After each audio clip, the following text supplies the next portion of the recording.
సమస్య. సో మనతో పాటు వందన ఉన్నారు, పెట్ లవర్. యా వందన గారు నమస్తే. నమస్తే అండి. యా అంటే మీరు ఒక పెట్ లవర్, అంటే చాలా కుక్కలకి మీరు ఫుడ్ ప్రొవైడ్ చేస్తుంటారు, మీ ఇంట్లోనే ఉంటూ ఉంటాయి. మీరు ఈవెన్ స్ట్రీట్ డాగ్స్ ని అడాప్ట్ చేసుకుని చూసుకుంటూ ఉంటారు కదా? యా, మాది ఆశ్రా యానిమల్ ఆర్గనైజేషన్ హైదరాబాద్ అండి. ఓకే. మాకు షెల్టర్ కూడా ఉంది. అక్కడ రెస్క్యూ డాగ్స్ ఉంటాయి, సిక్ అండ్ ఇంజర్డ్, రోడ్డు మీద ఇలా యాక్సిడెంట్స్ అయినవి, హ్యాండిక్యాప్డ్, బ్లైండ్, అబాండెడ్, ఈ డాగ్స్ అన్నిటిని మేము షెల్టర్ లో చూసుకుంటాం. Apart from that awareness sessions కానీ, ఇలా ఫుడ్ డిస్ట్రిబ్యూషన్ సెషన్స్ కానీ, A to Z regarding animal welfare మేము కండక్ట్ చేస్తూ ఉంటాం. ఓకే. అంటే చాలా ఎక్కువ అయిపోతున్నాయి కదా, లైక్ ఇప్పుడు స్ట్రీట్స్ లో ముఖ్యంగా చిన్నపిల్లల పేరెంట్స్ చాలా భయపడుతున్నారు. అంటే యాక్చువల్గా GHMC వాళ్ళు కంప్లైంట్స్ చేసినా కూడా వాళ్ళు వచ్చి డైరెక్ట్ గా తీసుకువెళ్ళకూడదని చెప్పారు అని ఒక వర్షన్ ఉంది. అంటే మీరు ఏం చెప్తారు మరి? చిన్నపిల్లల పేరెంట్స్ స్పెషల్లీ చాలా భయపడుతున్నారు ఈ విషయంలో. ఒకటండి, టోటల్ సిస్టమ్ ఫాల్ట్ అయినప్పుడు మీరు ఇప్పుడు పెరిగిపోతున్నాయి అనే దానికంటే అది ముందు నుంచి కంట్రోల్ చేసుకుంటే ఇంతవరకు వచ్చేది కాదు కదా. అవేర్నెస్ అనేది చాలా ఇంపార్టెంట్. ఇప్పుడు మొత్తం వాటి ప్లేసెస్ ని మనం ఎంక్రోచ్ చేసుకుంటూ వెళ్ళిపోతున్నాం. వాటికి వీధిలో కానీ ఎక్కడ కానీ నిలబడటానికి కానీ, కనీసం పడుకోవడానికి కానీ, వర్షం వస్తే, ఎండ వస్తే వాటి పరిస్థితి చాలా భయానకంగా ఉంది.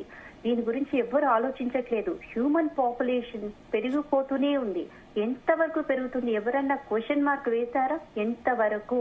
మీరు ఏమిస్తున్నారు నెక్స్ట్ జనరేషన్ కి? ఎంక్రోచ్ చేసుకుంటూ వెళ్ళిపోయి కాంక్రీట్ జంగల్ ని క్రియేట్ చేసి దాన్ని గిఫ్ట్ గా ఇస్తున్నారా?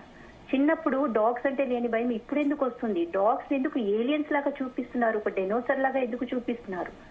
మేము వెళ్తామండి, 500 డాగ్స్ ఉన్న మధ్యలోకి వెళ్తాం. మమ్మల్ని కరవని డాగ్స్ మిగతా వాళ్ళని ఎందుకు అటాక్ చేస్తున్నాయి? అంటే మరి 2-3 సంవత్సరాల పిల్లల్ని కూడా అటాక్ చేస్తున్నాయి కదా వాళ్ళే. అదే సార్, 2-3 సంవత్సరాల పిల్లల్ని 6-7 సంవత్సరాల వరకు కూడా చాలా బాధ్యతగా చేతిలో చేయి పట్టుకొని బయటకు తీసుకెళ్లి ఉండాలి పేరెంట్స్. మరి రోడ్ల మీద ఎలా వదిలేస్తున్నారు? డాగ్స్ అటాక్ చేయనక్కర్లేదండి, కిడ్నాపర్స్ ఉన్నారు, రేపిస్టులు ఉన్నారు, చాలా మంది ఉన్నారు. డిఫరెంట్ వైలెన్స్ ఎంతవరకు పెరిగింది? Human violence. వాళ్ళు కూడా ఎత్తుకుని వెళ్ళిపోతారు. అప్పుడేం చేస్తారు? అంటే దీనికి చిన్న పిల్లలే కాదు, పెద్దల్ని కూడా, అసలు సంబంధం లేని వాళ్ళని కూడా కాటేస్తున్న సందర్భం ఉంది సార్. కానీ రూట్ కాజ్ ఏంటి sir? First thing, root cause ఏంటి? మున్సిపల్ కార్పొరేషన్ వాళ్ళు అవేర్నెస్ క్రియేట్ చేయాలి. ఏ డాగ్ కి స్టెరిలైజేషన్ చేయాలి, వ్యాక్సినేషన్ చేసి మళ్ళీ సేమ్ ప్లేస్ లో వదిలిపెట్టాలి. అది రూల్, అది AWBI రూల్. అక్కడ ఫెయిల్ అయ్యాం మనం. బట్ కరెక్టే. బట్ ఇప్పుడు ఆ మున్సిపల్ కార్పొరేషన్ వాళ్ళ, మీరు అన్నది కరెక్టే, animal welfare board of India rule అది ఇంప్లిమెంట్ కాకపోవడం వల్ల ఇప్పుడు పిల్లల్ని మీరు అంటున్నారు, పిల్లల్ని బయటకు వదలకూడదు. అందరికి నేను అనేది ఏమంటే అందరికీ అవకాశం ఉండదు కదా పిల్లల్ని బయటికి పెట్టి. పూర్ పేరెంట్స్ ఉంటారు, వాచ్మెన్ పిల్లలు. 3 సంవత్సరాల పిల్లల్ని రోడ్డు మీద ఒక్కళ్ళు ఎలా వదిలేస్తారు? రోడ్డు మీద కాదు, కొన్నిసార్లు లోపల కూడా వచ్చి తరిమేసిన పరిస్థితి. మీరు చెప్తున్నారు కదా ఒకప్పుడు కుక్కలను చూసి భయపడే వాళ్ళు కాదు అని. ఒకప్పుడు కూడా వీధుల్లో పిల్లలు ఆడుకునేవాళ్ళు, మరి ఇప్పుడు ఆడుకోకూడదంటే అవ్వదు కదా, వదిలేకూడదు. మేము ఆడుకోలేదా చిన్నప్పుడు? అదే అంటున్నా. ఎంతమంది? మరి ఇప్పుడెందుకు ఆ భయానక వాతావరణాన్ని ఎందుకు క్రియేట్ చేసేస్తున్నారు? కుక్కలంటే ఏదో డేంజరస్ లాగా. ఒక వీధిలో ఒక 3-4 కుక్కలు ఉండడం వేలు, గుంపులుగా ఒక 10-15 కుక్కలు ఉంటున్నాయి ఇప్పుడు కొన్ని ఏరియాస్ లో. మేడం నేను చెప్తుంది క్లియర్ గా వినండి. ప్రాబ్లం ఏంటంటే మనం ప్రతిదీ ఎంక్రోచ్ చేసుకుంటూ వెళ్ళిపోతున్నాం. వాటి గురించి మనం అసలు కరెక్టే. బట్ మనం అవి ఎట్టుపోతాయి. బేసిక్ థింగ్ ఏంటంటే స్టెరిలైజేషన్ చేయాలి ప్రతి మున్సిపాలిటీ. ఇప్పుడు యానిమల్ ప్రొటెక్షన్ లా అని ఒకటి ఉంది. యానిమల్ ప్రొటెక్షన్ లా రూల్స్ ప్రకారం ఎక్కడన్నా ఈ కమ్యూనిటీస్ గానీ, ఈ విల్లాస్ గానీ ఎవరెవరు కడుతున్నారో 100ల్లో 1000ల్లో వీళ్ళందరూ అక్కడ నుంచి పంపించేస్తున్నారు. చూడండి, డాగ్స్ ను ముందు పంపించేసిన తర్వాతనే వాళ్ళు అక్కడ కన్స్ట్రక్షన్ చేసుకుంటారు. బట్ రూల్ ప్రకారం ఎక్కడి నుంచి అయితే వాటిని పంపించేస్తున్నారో అక్కడ చిన్న ఫెసిలిటీని ఏర్పాటు చేయాలి. ఎంతమంది ఈ రూల్స్ ని ఫాలో చేస్తున్నారు చెప్పండి? మరి అవన్నీ ఎటుపోతాయి? సో ఒకటి మీరు అంటుంది ఒకటి, ఇప్పుడు సుప్రీంకోర్టు ఏంటంటే షెల్టర్ హోమ్స్ కు తరలించాలని చెప్పింది. దానిలో ఏమైనా ప్రాబ్లం ఉందా? Shelter homes sir, this is impractical. అస్సలు పాసిబిలిటీ కాదు. I bet you on this. ఎందుకు? ఎట్లా? ఏంటి సార్, 3 lakhs మొన్న verdict, 3 lakhs street dogs approx అనుకోండి మినిమం.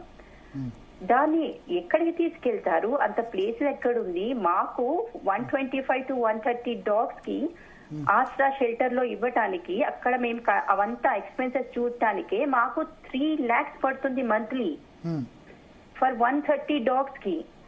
3 lakhs ఉంది ఇవి, నాట్ 300, 3000, 3 lakhs. ఎక్కడ మీరు పాండ్స్ కడతారు? ఎక్కడ వాటికి ఫుడ్ ఎక్కడ పెడతారు? ఇదంతా ప్రాక్టికల్ గా అయ్యే పని కానీ కాదు.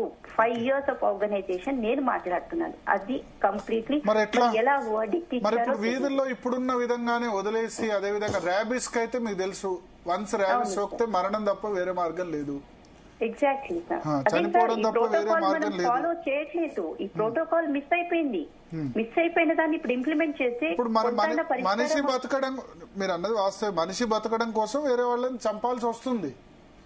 అవును, తప్పట్లేదు. ఎందుకంటే కానీ ఎంతవరకు ఈ సృష్టిలో అత్యంత తెలివైన జీవి మనిషి కాబట్టి మనిషి తన మనుగడ కోసం మిగతా వాళ్ళని చంపుతున్నాడు. అది డౌట్ లేదు. తెలివి కాదు సార్. యాజ్ ఎ హ్యూమన్ గా దీన్ని తెలివి అని నేను కూడా అన్నాను. అతి తెలివి, అత్యాస, గ్రీడ్. సరే, విక్టిమ్స్ కి ఏం చెప్తారు వందన గారు? అంటే విక్టిమ్స్ వర్షన్ మీరు అంటే వినే ఉంటారు. అంటే చిన్నపిల్లలు కాటేస్తే చనిపోయిన కేసెస్ ఈ మధ్య కాలంలో చాలా ఎక్కువ చూసాం. ఈవెన్ హైదరాబాద్ లో కూడా జరిగింది. మేడం, నా ఎక్స్పీరియన్స్ తో చెప్తున్నాను. చిన్న పిల్లలు కొట్టిన డాగ్స్ ని చంపేసిన పరిస్థితులు కూడా మేము చూసాం. మేము క్రుయల్టీ కేసెస్ హ్యాండిల్ చేస్తామండి. ఆ ఎవిడెన్సెస్ మా దగ్గర క్లియర్ గా ఉన్నాయి. వాటిని ప్రొవోక్ చేయాల్సిన పని కూడా లేదు. నేనేమి అగెనెస్ట్ గా మాట్లాడట్లేదు. బట్ ఇప్పుడు సార్ మాట్లాడారే, అవన్నీ సిస్టమాటిక్ గా ముందు ఇంప్లిమెంట్ చేయండి. ఎందుకు అవ్వదండి? క్లియర్ గా హ్యాపీగా డాగ్స్ ని బ్రీడ్ డాగ్స్ ని ఎక్కడి నుంచో విదేశాల నుంచి తెప్పించుకోవడం ఎందుకండి? మన ఇండియన్ డాగ్ మనకి ప్రైడ్ కాదా? ఊర కుక్కని, అది ఊర కుక్క అని చీచి అనేస్తారా? వెళ్ళి కాలభైరవుడికి దండం పెట్టుకుంటారు. అదే ఇక్కడికి వచ్చి ఒక ముద్ద పెట్టమంటే పెట్టారు. నైతిక విలువలు మనం మనది అదే సార్ చెప్తున్నా కదా, విలువలు అనేది మనం మర్చిపోయామండి. అందుకే ఇన్ని ప్రాబ్లమ్స్ వస్తున్నాయి. కరెక్ట్ గా ఆలోచిస్తే ఇది పెద్ద సమస్య కానే కాదు. బట్ దీనికి అందరూ కలిసి ముందుకు వస్తే ఈజీగా సాల్వ్ చేయొచ్చు. ఓకే, సో ఎట్లా ఈజీగా సాల్వ్స్ అంటే షెల్టర్ హోమ్ సరిపోవు అంటారు. ఒకవేళ సరిపోయే విధంగా తయారు చేస్తే ఎలా తయారు చేస్తారు సార్? ఒకటి సార్, సరే మరి ఇప్పటిదాకా షెల్టర్ హోమ్స్ కి క్రోర్స్ ఆఫ్ అమౌంట్ అవుతుందని మీకు కూడా తెలుసు. మరి ఇప్పటిదాకా లేని డబ్బు ఇప్పుడు ఎక్కడి నుంచి వస్తుందండి? లక్షల యానిమల్స్ ని పట్టుకోవాల్సిన మ్యాన్ పవర్ ఇప్పటిదాకా లేనిది ఇప్పుడు లక్షల డాగ్స్ ని ఎట్లా పట్టుకుంటారండి? మరి ఇప్పటిదాకా ఎటు వెళ్ళిపోయారు మ్యాన్ పవర్? ఇవన్నీ ఆలోచిస్తే చాలా పెద్ద లిస్ట్ సార్ ఇది. ఇప్పటిదాకా లేనిది యుద్ధ ప్రాతిపదికన ఇప్పటికిప్పుడే తీసేయాలంటే మరి ఇప్పుడు ఎక్కడి నుంచి వస్తుంది మ్యాన్ పవర్? ఎక్కడి నుంచి వస్తుంది? ఫండ్స్ ఎక్కడి నుంచి వస్తున్నాయి? ఒక ఆన్సర్ చేయండి సార్. ఇప్పటిదాకా ఎందుకు ఇంప్లిమెంట్ చేయలేదు? అందులో 1/4 ఇంప్లిమెంట్ చేస్తుంటే ఈ సమస్య వచ్చేది. ఇప్పుడు ప్రాబ్లం ఏంటంటే, ప్రాబ్లం తప్పు చేస్తుంది మున్సిపాలిటీస్, పంచాయతీస్ ఇవి. ఎగ్జాక్ట్లీ. బట్ సఫర్ అవుతుంది ఈ మోస్ట్ ఆఫ్ ది విక్టిమ్స్ ఏంటంటే బిలో పావర్టీ లేని వాళ్ళే ఉన్నారు. ఎగ్జాక్ట్లీ. ఎందుకంటే రోడ్ల మీద ఆడుకునే వాళ్ళు ఎవరు మీరు ఆలోచించండి. మేనకా గాంధీ పిల్లలో, లేకపోతే మన బ్లూ క్రాస్ అమలా పిల్లలో వాళ్ళు రోడ్ల మీద ఆడుకోరు. వాచ్మెన్ ఎవరైతే బయట పనికెళ్తారో తల్లిదండ్రులు వాళ్ళు మాత్రమే ఆడుకుంటారు. సఫర్ అవుతుంది ఇన్నసెంట్, సఫర్ అవుతుంది మేల్ కూడా ఎక్కువ కాదు, ఫిమేల్ ఆల్సో. ఫిమేల్ కూడా కొంచెం భయంతో ఉన్నవాళ్ళు, వృద్ధులు, వీళ్ళు ఫేస్ చేయలేరు డైరెక్ట్ గా డాగ్ ని, వాళ్ళు సఫర్ అవుతున్నారు. ఇప్పుడు డాగ్స్ పరంగా మనం చూస్తున్నాం, రేపు పొద్దున హ్యూమన్స్ పరంగా కూడా ఇదే ప్రాబ్లం వస్తుంది. పాపులేషన్ పరంగా ఇదే ప్రాబ్లం వస్తుందండి. మీరు అన్నమాట వాస్తవమే. కాంక్రీట్ జంగలు మనం ఎన్క్రోచ్ చేసుకుంటూ పోతున్నాం. ఇంకొక బెస్ట్ ఎగ్జాంపుల్ చెప్తాను సార్. మా దగ్గరకు వచ్చిన కేసెస్ ఒక్కొక్క డాగ్ ది ఎంత భయంకరంగా ఉంటుందంటే 4 days నుంచి దాని బాడీలో ఒక చుక్క నీళ్లు కూడా ఉండదు. అంటే అంత డీహైడ్రేటెడ్ అయి మనం చుక్క నీళ్లు కూడా ఇవ్వలేని పరిస్థితుల్లో ఉన్నాం. ఆ టైంలో డెఫినెట్లీ అండి ఒక పూట తినకపోతేనే మనకి తలనొప్పి వచ్చేస్తుంది సార్. ఎక్కడెక్కడ ఏం దొరుకుతుందా అని పరిగెత్తి హోటల్లో తినేస్తాం బయట ఉన్నా సరే. మరి వాటికి 3-4 రోజులు, కొన్ని వారాల రోజులు తిండి దొరకదు సార్. అది కూడా ఒక ప్రాణి, దానికి కూడా అనాటమీ సిస్టమ్. కానీ అందుకనే ఇప్పుడు మరి షెల్టర్ హోమ్స్ పెట్టి ఫుడ్ ప్రొవైడ్ చేస్తే వచ్చిన ఇబ్బంది ఏంటి సార్? అది అది పాసిబుల్ కాదు అంటే సార్. పాసిబుల్ Possible కానప్పుడు అప్పుడు కాదు. మళ్ళీ కోర్టును ఆశ్రయించవచ్చు కదా అని నేను అంటాను. పాసిబుల్ కానప్పుడు వాళ్ళు ఇప్పుడు సుప్రీంకోర్టు చెప్పింది ఏంటంటే వాటి చంపేమనో అజ్జేమనో చెప్పలేదు, షెల్టర్ హోమ్స్ తయారు చేసి ఫుడ్ పెట్టండి అని చెప్పింది. ఇంప్లిమెంట్ చేయాల్సిన బాధ్యత ఇప్పుడు ఢిల్లీ మున్సిపల్ కార్పొరేషన్ అంటే రిచెస్ట్ మున్సిపల్ కార్పొరేషన్. ఇబ్బంది ఏంటి, మన జిహెచ్ఎంసీ కూడా డబ్బులు ఏం తక్కువ కాదు సార్. అవి వీధి కుక్కలు వీధిలోనే ఉంటాయి. మనం చిన్నప్పటి నుంచి వీధి కుక్కలు అనే చదివాము. అవి వీధిలోనే ఉండాలి సార్. ఈకో ఫ్రెండ్లీ మనం ఎవరితోనూ కో అడ్జస్టెన్స్ అవ్వకుండా బతికేద్దాం అంటే కుదరదు సార్. సహజీవనం అది చాలా చేయాల్సిందే. తప్పు కూడా. నేచర్ కి మనం అవసరం లేదు సార్, నేచర్ మనకు అవసరం. ఇది గుర్తు పెట్టుకోవాలి ఎవరైనా. సహజీవనం చేయాల్సిందే. దేంతో చేయాల్సిందే. ఓకే. కానీ కొన్ని మీరు అన్నట్లు ఇక్కడ అవేర్నెస్ సెషన్స్ కండక్ట్ చేయాలి. వాటికి స్టెరిలైజేషన్ యుద్ధ ప్రాతిపదికన ఇప్పుడన్న దేశంలో మొత్తం చేస్తే కనుక నిజంగా చాలా వరకు ఇలాంటి వాటిని కేవలం ఇప్పుడు డాగ్ పట్లను పెంపుడు జంతువులకు సంబంధించి మాత్రమే ఎందుకు ఉంది? ఇప్పుడు ఎగ్జాంపుల్ కోతులకు సంబంధించి కూడా చాలా పెద్ద సమస్య. సిటీలో లేదు కానీ మీరు విలేజెస్ వెళ్తే తెలంగాణలో వాళ్ళు ప్రతి ఒక్కరు ఇట్స్ క్లియర్ కదా sir. Deforestation clear, global warming clear, కళ్ళ ముందు కనపడుతున్నాయి సార్ ఆన్సర్స్. మనం క్వశ్చన్ ఎవరికి ఏం అవసరం లేదు. ఎస్ వందన గారు, ఇప్పుడు ఇక్కడ కింద మా కామెంట్స్ వస్తున్నాయి. మీరు చెప్పారు కదా ఇది చాలా ఖర్చుతో కూడుకున్న పని షెల్టర్ హోమ్స్ కి పంపించడం అనేది. ఇక్కడ స్ట్రీట్ డాగ్స్ కి ఇప్పుడు ఎక్కువ సపోర్ట్ చేస్తుంది ఎవరంటే ముఖ్యంగా సెలబ్రిటీస్, చాలా పెద్ద పెద్ద సెలబ్రిటీస్. ఈవెన్ పెట్టాలంటే సంస్థ కూడా ఉంది. యానిమల్ లవర్స్ ఉన్నారు, అంటే అమలాకి కూడా సంస్థ ఉంది. సో మరి వీళ్ళు ఎందుకు ఖర్చు పెట్టరు? వాళ్ళు ఖర్చు పెట్టలేనంత స్థాయిలో అయితే ఉండరు కదా. ఇప్పుడు మాట్లాడే వాళ్ళు ఇంప్లిమెంట్ చేస్తే అయిపోతుంది కదా. కామన్ పీపుల్ కి చాలా కష్టం లేదండి నిజంగా. ఇప్పుడు కామన్ పీపుల్ చాలా మంది, అంటే పిల్లలు చనిపోయిన పేరెంట్స్ చాలా ఎక్కువ కామెంట్స్ పెడుతున్నారు. మ్యామ్ అది నెవర్ ఎండింగ్ సబ్జెక్ట్ అండి. మీరు ఎంతమంది సెలబ్రిటీస్ అంటే ఇప్పుడు మొత్తం డబ్బు దారిపోయాలని లేదు కదా. వాళ్ళ వరకు వాళ్ళు చేసుకుంటూనే పోతున్నారు. ఒక మనిషి ఎంతని సహాయం. ప్రాబ్లం ఏంటంటే వాళ్ళ పిల్లలు లేకపోతే వాళ్ళు సఫర్ కావట్లేదు. వాళ్ళు గేటెడ్ కమ్యూనిటీస్ లో విలాస్ లో ఉంటారు. సార్ మీరు జస్ట్ ఒకవైపే చూస్తున్నారు.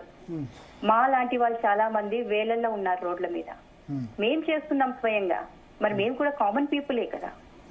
అయితే ఒకటి ఇప్పుడు యానిమల్స్ అన్నిటికీ ఒకటే లా ఉండాలి అంతేనా? ఇప్పుడు కుక్కను లేకపోతే కోడిని మేకను చూసేది దాన్ని సమానంగా చూడట్లేదు. మళ్ళీ చికెన్ మటన్ లేకపోతే ఫిష్ తింటే తప్పు కాదంటారు. మరి అవి కూడా జంతువులే కదా, వాటిని చంపడం నేరమైనా క్రూయల్టీ అయినా?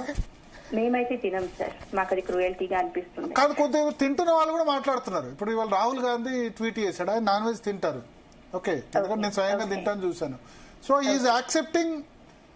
నేనేమంటానంటే అట్లా ఆర్గ్యూ చేసేవాళ్ళు పూర్తిగా నాన్ వెజ్ కూడా మానేయాలని చెప్పి, అట్లీస్ట్ అందరూ కాదు సార్. అది మనిషి ఆలోచన మీద ఆధారపడి ఉంటుంది. అంటే జంతువులన్నిటినీ సమానంగా చూసినప్పుడు మేకను కూడా సమానంగా చూడాలి. సపోర్ట్ చేసే వాళ్ళు ఓన్లీ సపోర్ట్ చేయొద్దు, దాన్ని ఇంప్లిమెంట్ చేయాలి. లేకపోతే వాళ్ళు ఖర్చు పెట్టి దాని ప్రొటెక్షన్ కోసం ఏమైనా ఇవ్వాలి అంటారు. ఎందుకంటే మాట్లాడే వాళ్ళు సపోర్ట్ చేసే వాళ్ళు చిన్న వాళ్ళు ఏం కాదు. మ్యామ్ ఒక్కసారి క్యాలిక్యులేషన్స్ ఆ స్టాటిస్టిక్స్ చూడండి మ్యామ్. లక్షల్లో ఉన్నాయి స్ట్రే డాగ్స్. చిన్న విషయం కాదు. మీరు జస్ట్ ఢిల్లీ ఎగ్జాంపుల్ తీసుకుంటున్నారు. మనమేంటి, మిగతా స్టేట్స్ ఏంటి, ఎక్కడి వరకు వెళ్ళగలుగుతారు, ఎంతవరకు పరిగెత్తగలుగుతారు? లేదండి వందన గారు, ఒక ట్వీట్ పెట్టడము లేకపోతే ఒక వీడియో రిలీజ్ చేయడం ఇంతవరకేనా వాళ్ళ పని? అది కాదు కదా, అది కాదు కదా. ఇప్పుడు గవర్నమెంట్స్ చేయలేకపోతున్నాయి, మీరు కూడా చూస్తున్నారు. నిజంగానే ఇంప్లిమెంట్ చేయట్లేదు. ఇప్పుడు మీరు చెప్తున్నారు వ్యాక్సినేషన్ చేయించాలని. ఎన్ని కుక్కలకి వ్యాక్సిన్స్ చేస్తున్నారు చెప్పండి? వీధిలో 15-20 కుక్కలు ఒక చిన్న ఏరియాలో, సపోజ్ నేను ఉంటున్న మణికొండ తీసుకుంటేనే చాలా ఎక్కువ, అంటే లిమిట్ లేకుండా ఉంటున్నాయి. సో పిల్లల్ని అలాగని మనం అలా కాదు, ఆల్ ద టైం పేరెంట్స్ వీధిలో వాళ్ళు పట్టుకుని చేపట్టు. మణికొండకి ఏబీసీ ప్రోగ్రామ్ చాలా రీసెంట్ గా వచ్చిందండి. బ్లూ క్రాస్ తో టైఅప్ అయి ఉంది. చాలా రీసెంట్ అది.